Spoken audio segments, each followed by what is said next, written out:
Assalamualaikum warahmatullahi wabarakatuh. Saya Gisna Salima dari kelas KPI 5B dengan NIM 1224020053. Di sini saya akan menjelaskan tentang materi dari mata kuliah Etika Dakwah. Yang pertama ada pengertian etika dakwah. Secara bahasa, etika diambil dari bahasa Yunani yaitu ethos yang berarti sikap atau watak, sedangkan dakwah berasal dari da'a yad'u yang berarti memanggil, menyeru, dan mengajak. Sedangkan etika dakwah secara istilah adalah tata krama, adab, dan kesopanan dalam berdakwah, baik dalam tampilan, tutur kata, maupun tindakan dai dengan nilai baik dan buruk. Lalu yang selanjutnya ada ruang lingkup etika dakwah. Yang pertama ada kerangka analisis objek pandangan nilai. Itu tergantung pada objek nilai dan tergantung pada subjek penilai yang bersifat subjektif. Yang kedua ada kerangka analisis aktivitas menilai. Itu termasuk apa yang dinilai, apa yang dijadikan standar untuk penilaian dan bagaimana cara menilainya. Lalu yang ketiga ada kerangka analisis perbuatan dakwah. Itu menyangkut aspek dohir dan batin. Gerakan fisik mencerminkan motivasi, kehendak, hasrat kebiasaan, watak, dan tujuan. Lalu yang selanjutnya ada landasan etika dakwah. Itu ada 4. Yang pertama landasan teologis. Ciptaan Allah yang paling dicintai adalah orang-orang yang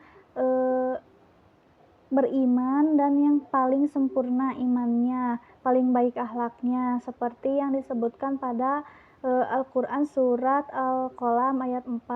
Lalu yang kedua ada landasan filosofis. Karena manusia berakal, segala perbuatan, tindakan, dan perkataan harus dapat dipertanggungjawabkan.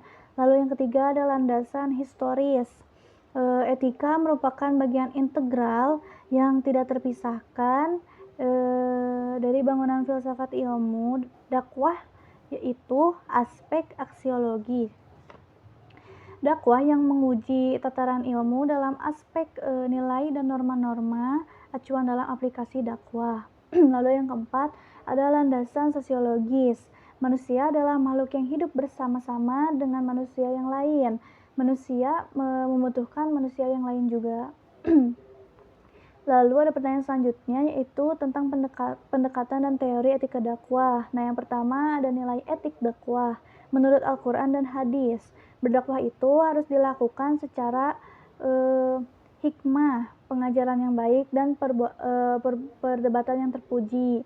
Lalu yang kedua ada nilai etik dakwah dalam sirah nabawiyah. Menurutnya itu harus mencontoh dari cara berdakwahnya Nabi Rasulullah. Lalu yang ketiga ada nilai etik dakwah menurut ulama Yusuf Qaradawi. Itu yang pertama ada melihat dari kepentingan dan kebutuhan, dan yang kedua memilih dampak atau bahaya yang lebih ringan. Lalu ada pertanyaan selanjutnya tentang jenis-jenis norma dan jenis-jenis urf. Jenis-jenis norma itu yang pertama ada norma agama, norma hukum, norma kesusilaan, dan norma kesopanan. Sedangkan urf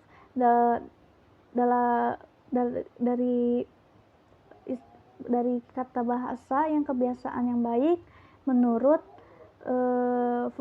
fuqaha itu urf adalah segala sesuatu yang telah menjadi kebiasaan masyarakat dan dilakukan terus-menerus, baik itu berupa perkataan atau perbuatan. Nah, adapun dasar penggunaan urf itu ada pada surat Al-A'raf ayat 199. Nah, selain itu ada macam-macam urf dari berbagai segi. Yang pertama dari segi objek itu ada urf lafzi dan urf amali.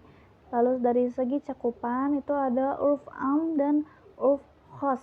Lalu yang ketiga ada dari segi keabsahan itu ada urf sahih dan urf fasid. Lalu yang terakhir itu ada pertanyaan tentang akhlak dan kepribadian dai. Nah, akhlak dai itu ada dalam Al-Quran. Yang pertama perkataannya sesuai dengan tindakannya. Nah, ada dalam surat As-Saff ayat 2-3. Lalu yang kedua ada bersikap lembut, tidak kasar, pemaaf, dan tekad yang kuat, tawakal. Nah, itu ada pada surat Ali Imran ayat 159 dan Al-Furqan ayat 63, dan yang terakhir itu rendah hati, yaitu juga ada dalam surat Al-Furqan ayat 63. Nah, lalu ada penampilan dan kepribadian dari seorang dai itu ada beberapa aspek. Nah, itu dibagi menjadi 2 aspek. Yang pertama itu dari segi penampilan luarnya, dan yang kedua itu dari segi kepribadian, yaitu sifat.